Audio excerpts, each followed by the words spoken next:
It's time for a parable. You had this woman called Jessica. She was a single mother of a daughter. The daughter went missing. She went to the police, filed a report. After 3 months, nothing was done to find the girl. She spread leaflets around. She sent messages on social media. People reported them.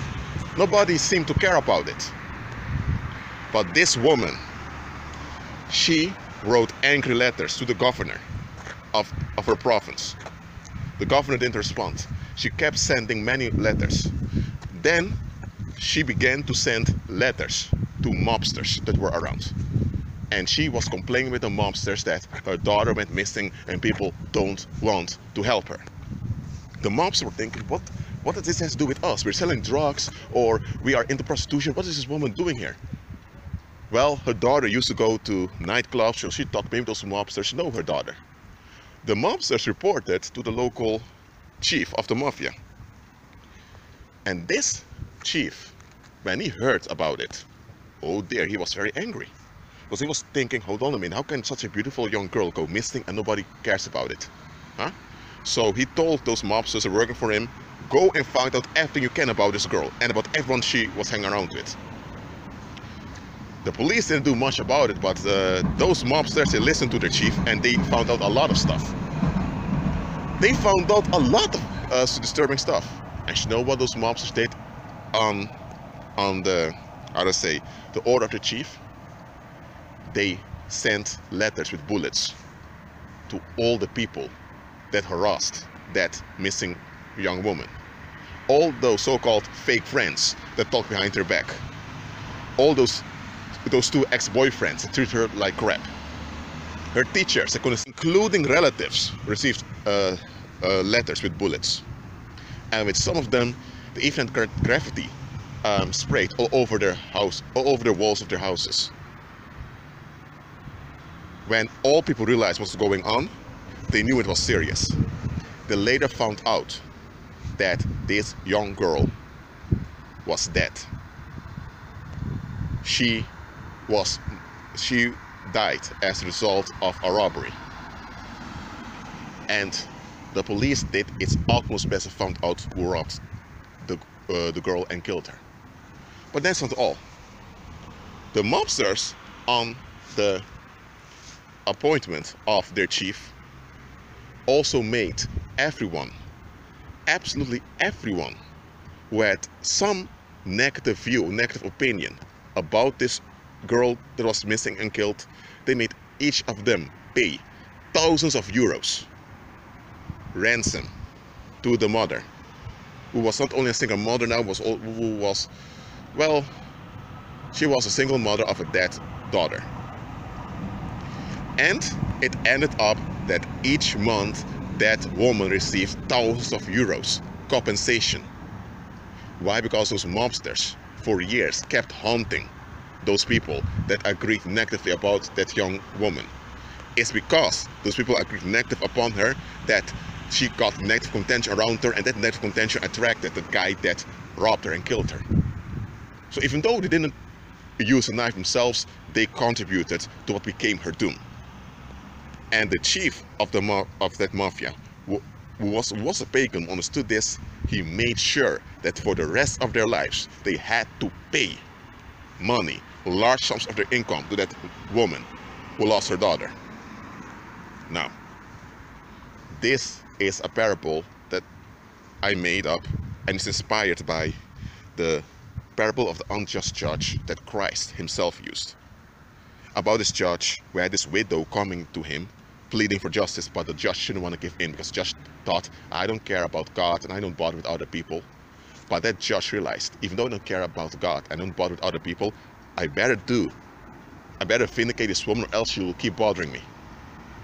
Because in those days, if a judge did not execute Roman law, he was in trouble with Caesar himself. So that judge knew, I better do what I have to do. Now listen to what I'm saying here. The reason why many of you keep experiencing all those assaults on you, all those psych attacks which would result in a lot of circumstances going wrong, and all those difficulties, the reason why it keeps happening is because you allow people to will too much. Okay, think about the parable I gave onto you. That chief of that mafia, he realized that this didn't add up, and he enforced consequences on all those other people. Not only did they have to acknowledge they were wrong, but now they had to pay a compensation also. They had to feel it for the rest of their life. They had to feel it in their finances. So that every month they would get their wage, they would get their paycheck. They would realize, oh damn, we're going to lose some of our paycheck. Why? Because we agreed harm upon someone else. So every month they were reminded of it and they realized, oh dear. And they couldn't turn back time, but they had to face the consequence of it. Why? That guy did not permit those people to will whatever they willed. Okay? Now understand the following here. When you give people the permission to have a will against you, you are agreeing with evil against yourself. Okay? For example, that woman in that parable I just gave onto you, the lost dead daughter, I'm going to give another parable now, another version of it. In this version, you have this woman, the single mother, who has this daughter, and that woman has been scorned by her relatives, and it has haunted her, and now her daughter is being haunted by it also. What did she do? She went into prayer. She began to fast. She began to cry out. And she began to decree Psalms 91. She began to decree Psalms 149. She began to decree that no weapon formed against her shall prosper. She began to decree. So she began to decree and declare in agreement with Christ. And what happened? After about 2 months, many of the people that looked down on her and her daughter suddenly didn't even look at them anymore. When they walked in the streets, they just walked the other way. They became frightened of them. What was going on? While they were praying and decreeing, confusion emerged in their households, in their so-called private lives. And the result of it was, there was a lot of trouble happening. There was a lot of fights breaking out. There was a lot of madness going on. And people soon realized it has to do with how they were treating that woman, that single mother and her daughter. So after a while, some of those people even confessed that a lot of people were talking dirty about them, but now those same people that were talking dirty about them, all of them have financial difficulties, all of them have contentious issues, and all of them have demon spirits haunting them in their dreams, screaming in their ears and all of it. What was going on here? That woman took a stance. She decided, no will against me nor my daughter. She made up her mind. And this is what I'm teaching you here. Too many of you allow too much will against you. You allow too much will concerning you. Your attitude should be this. You are in agreement with Christ, and Christ can give you life and abundance. So everyone, whether in heaven and on earth, has to operate and act in line with life and abundance on your behalf. They have to. I don't care who they are. I don't care how they what the relationship is to you, whether they're relatives or strangers or whatever. It's the will of the Lord. It's the will of God. They ought to agree with life and abundance concerning you. Their will must be in line with that.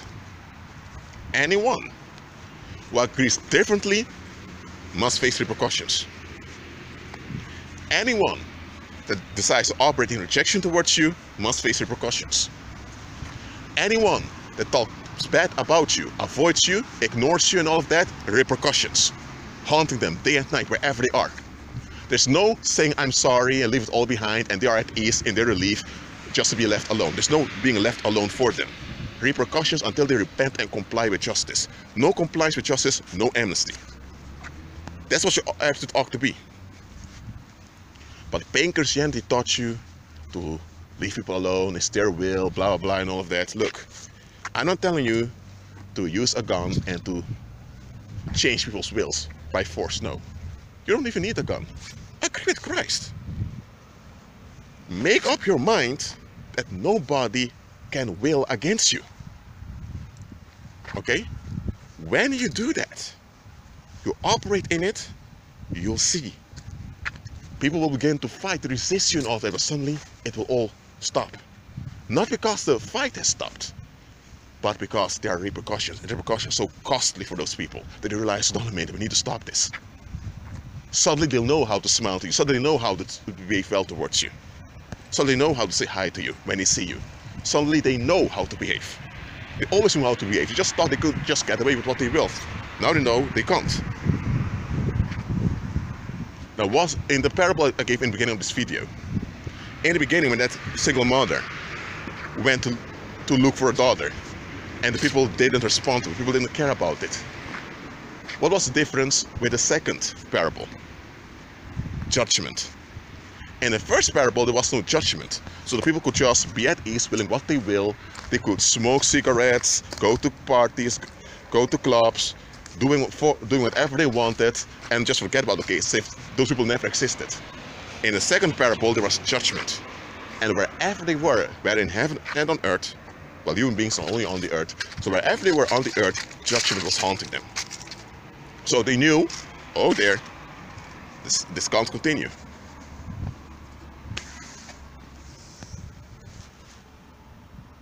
I don't know how often I need to repeat this. You should agree with Christ. You should. When you agree with Christ, people can't just exclude you because they don't like you. When you agree with Christ, people can't just will against you. They can't just choose not to hang out with you, or they just don't stand, they just don't want you around, all of that. When you agree with Christ, people can't just take actions against you. People can't just say to your face they don't like you, they don't want you around. People can't just be so-called blunt and towards you. People can't have wills against you when you agree with Christ. Because every will that violates his yes and amen towards you is in trouble. And the one that keep willing it, the more they will it, the more they will bring danger onto themselves. That's how it ought to be when you agree with Christ. Babylon churches don't teach you to agree with Christ. Why? Because they don't want you to operate in judgment. Because they know once you operate in judgment, you're very powerful.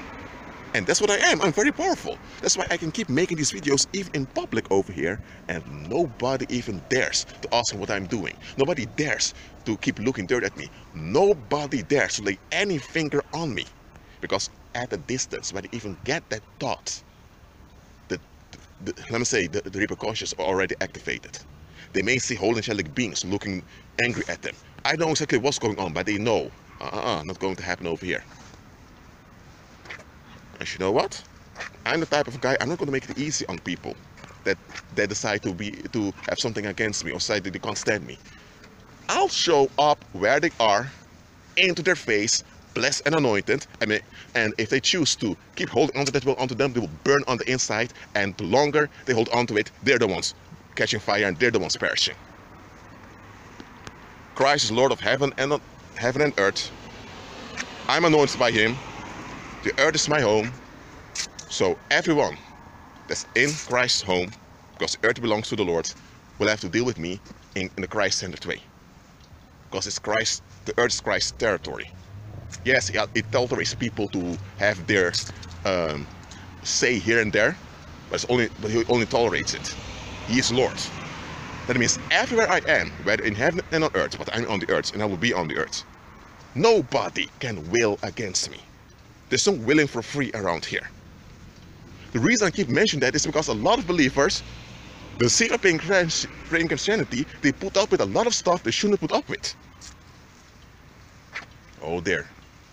I'm telling you, Christ told us to go into our inner room and to pray, not because we shouldn't pray in public, because Christ prayed in public. So Christ is not contradicting himself. The reason he told you to go into your inner room, because he doesn't want you to be distracted by what's going on around you. When you're in your inner room on your own, you're not distracted. So people can't influence you. And when you agree with Christ, you pray, you decree and declare over there, I'm telling you, you'll see things manifest around you. Sometimes you don't see it directly, but things will manifest. That's why this YouTube channel is still here. That's why this YouTube channel isn't blocked by YouTube. Come on.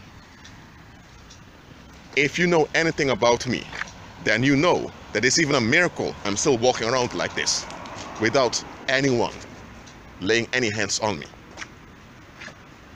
Oh dear. Oh. I hope this video gets through to you. You need to stop allowing people to will so much.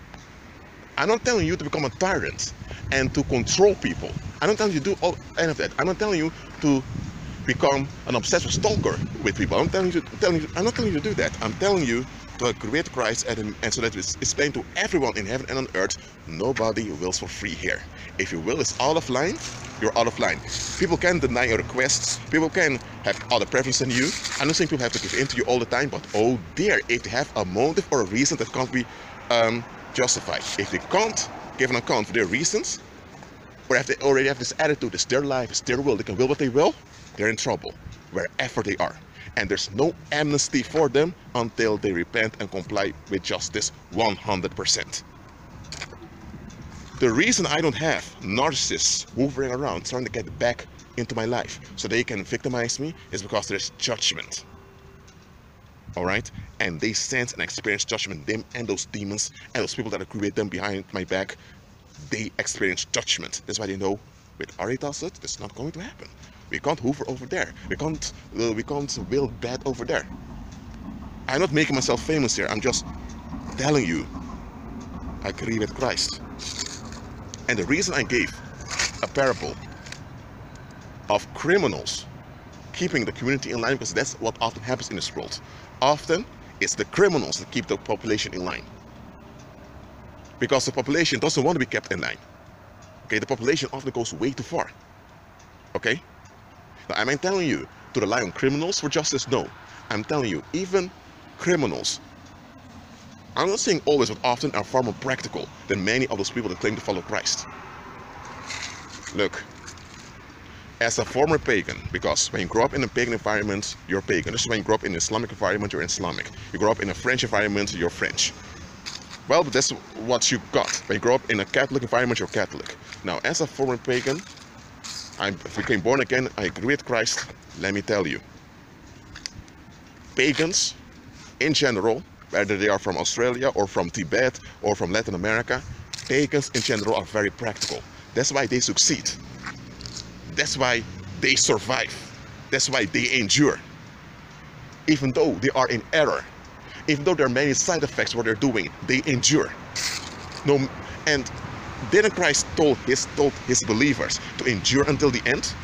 He said, in the world you will have tribulation, but be of good cheer, I've overcome the world.